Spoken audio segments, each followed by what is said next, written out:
హల్లెలూయా యేసు ప్రభున్ ఎల్లరు స్తుతించుడి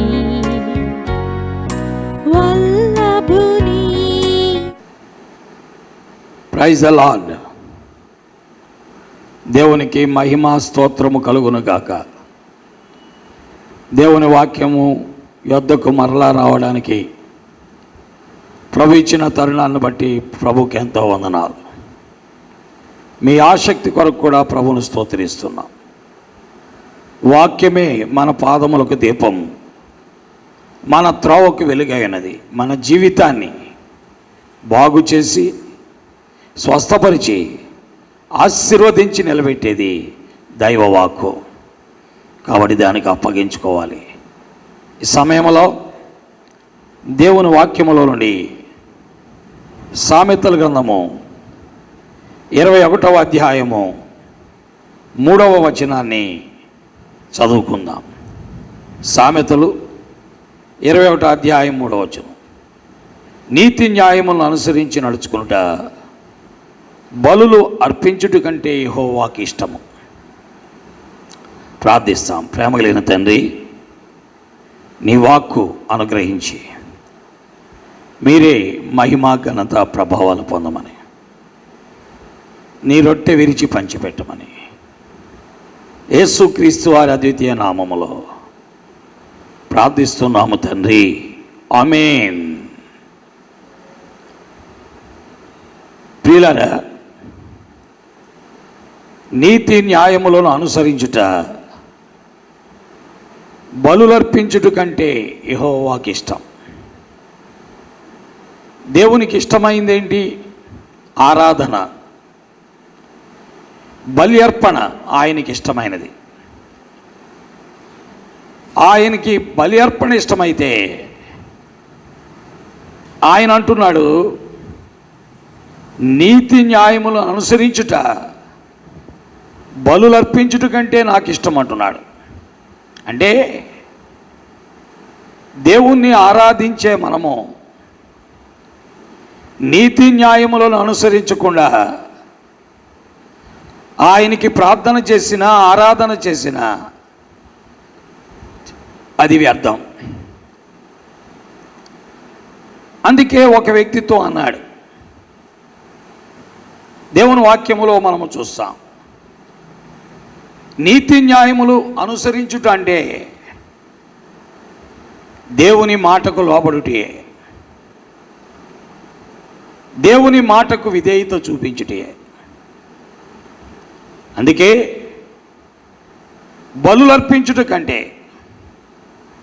పొట్టేళ్ల కొవ్వు అర్పించుట కంటే మాట వినుట శ్రేష్టము అన్నాడు. మొదటి సమూయేలు గ్రంథం 15వ అధ్యాయం 22వ వచనములో. కాబట్టి మాట వినకపోవుట అనేది సోదె చెప్పుట, తిరుగుబాటు చేయటం అనే పాపముతో సమానము. కాబట్టి దేవుని వాక్యం వింటున్న బిడ్డలారా, ఈనాడు ప్రభువైన యేసుక్రీస్తు వారిని స్వంత రక్షకుడిగా అంగీకరించిన మనం, విశ్వాసులమైనటువంటి మనము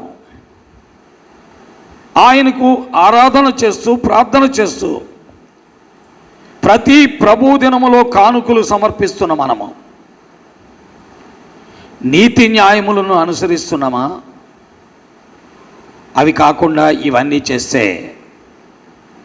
దేవుడికి ఇష్టము లేదు. ప్రియులారా, దేవుని నామము సంతోషించేది కాదలేదు. అందుకే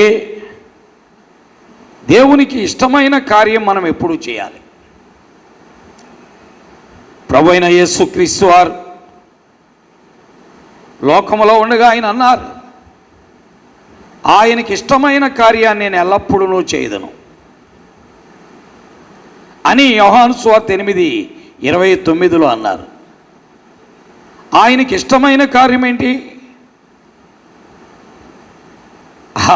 బలులర్పించుట కంటే నీతి న్యాయములను అనుసరించుట. కాబట్టి దేవుని వాక్యం వింటున్న బిడ్డలారా, మన భక్తి జీవితము, మన విశ్వాస జీవితము మనము దేవుణ్ణి వెంబడించే జీవితము, దేవుని కొరకై ముందుకు ప్రయాణించే జీవితము నీతి న్యాయములను అనుసరించేదిగా ఉండాలి. ఎర్ర సముద్రము దాటి వచ్చిన ఇశ్రాయేలీలు, యోర్దాను దాటి వచ్చిన ఇశ్రాయేలీలు ఈ విషయంలో మతి తప్పి ప్రవర్తించారు. అందుకే ప్రభువారు అన్నారు, యెషయా గ్రంథం 1వ అధ్యాయము 11వ వచనములో, విస్తారమైన మీ బలులు నాకేలా, దహన బలులను పొట్టేళ్లను నాకేలా. ఎందుకంటే వాళ్ళకి డబ్బులు బాగా ఉన్నాయి, ఆస్తులు బాగా ఉన్నాయి, మాట్లాడితే బలులు అర్పిస్తారు, పొట్టేళ్ల దహన బలులకు పొట్టేళ్లను కూడా అర్పిస్తారు, బాగుగా మేపిన దూడల క్రొవ్వును కూడా అర్పిస్తారు. అయితే ప్రభు అంటున్నాడు, ఇవన్నీ నాకు ఇష్టం లేదు. అందుకే ఆయన అన్నాడు, నాకు ఇష్టము లేదు అని మాట్లాడాడు 11వ వచనములో. కాబట్టి బలులు అర్పించుట కంటే, పొట్టేళ్లకు అర్పించుకుట కంటే, బాగుగా మేపిన దూడల క్రొవ్వును అర్పించే కంటే నీతి న్యాయములను అనుసరించుట మంచిది. ఏంటి నీతి న్యాయములు అంటే? 16వ వచనం 17వ వచనములో యెషయా గ్రంథం 1వ అధ్యాయంలో చెప్తున్నాడు. ఏమంటున్నాడు దేవుని వాక్యములో? కీడు చేయట మానుడి. మీరు బలులు అర్పిస్తున్నారు, పొట్టేళ్లకు అర్పిస్తున్నారు, కానీ కీడు చేస్తున్నారు మీరు. అంతేకాదు, రెండవది న్యాయముగా ప్రవర్తించండి, అన్యాయంగా ప్రవర్తిస్తున్నారు. మూడవది హింసకు లోనైన వారిని విడిపించండి. నాలుగవది లంచగొండ్లుగా ఉండకండి అన్నాడు. వీరు ఇవన్నీ చేస్తూ ఆయనకి బలులు అర్పిస్తున్నారు,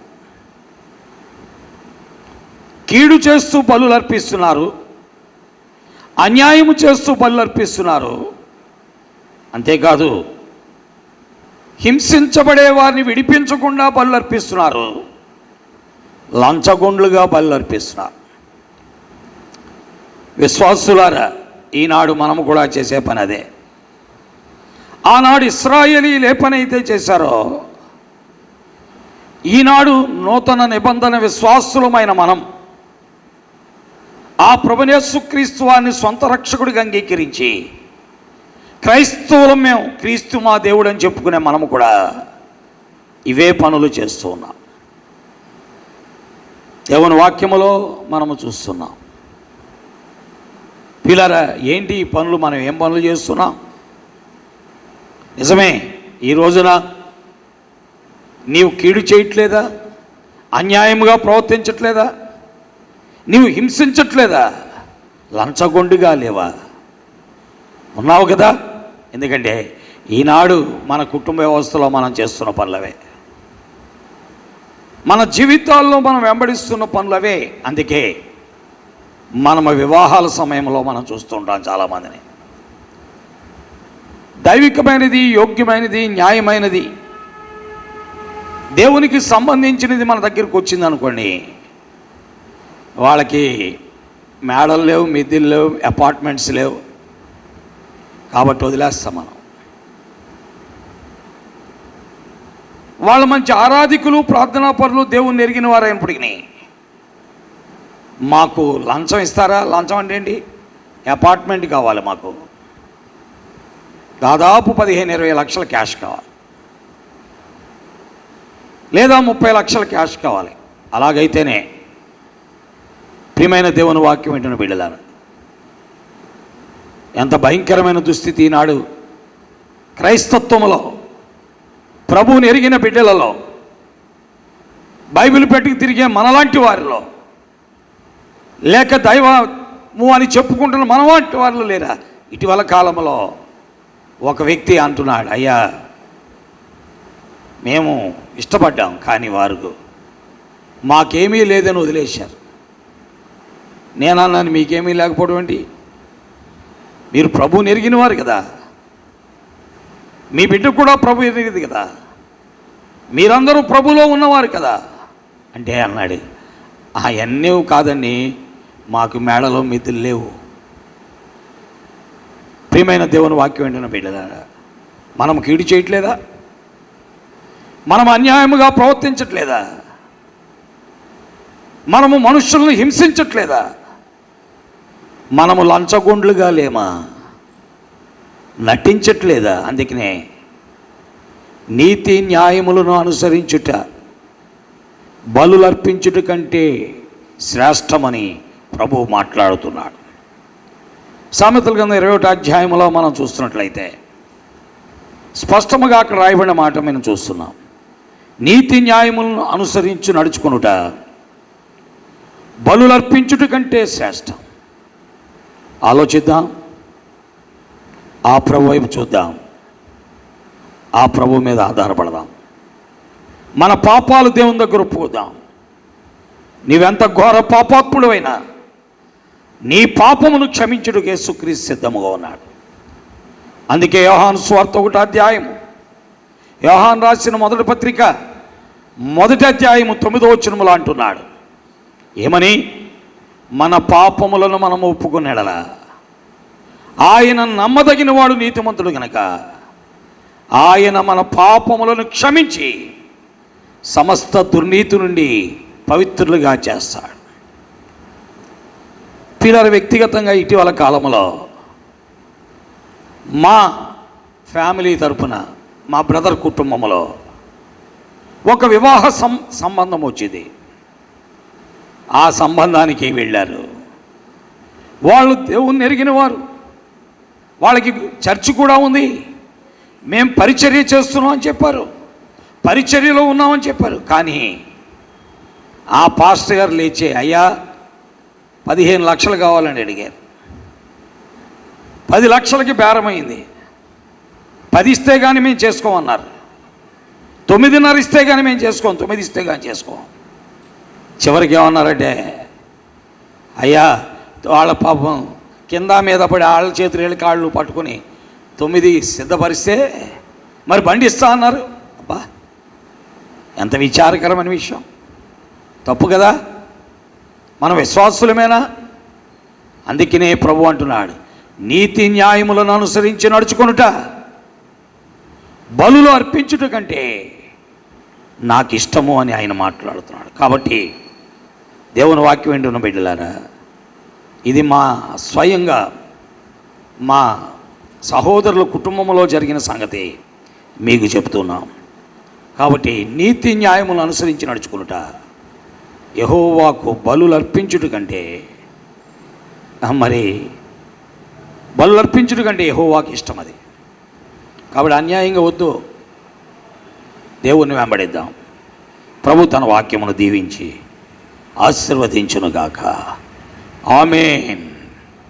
పరిశుద్ధులైన తండ్రి, నీ వాక్కు కొరకు వందనాలు. దీవించి ఆశీర్వదించండి, ప్రజలతో మాట్లాడండి.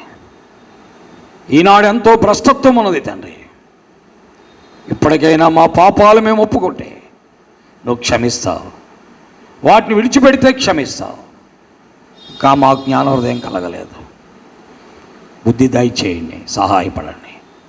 వాక్యమును ముద్రించండి, మహిమ పొందండి. యేసు నామములో ప్రార్థిస్తున్నాము తండ్రి, ఆమేన్.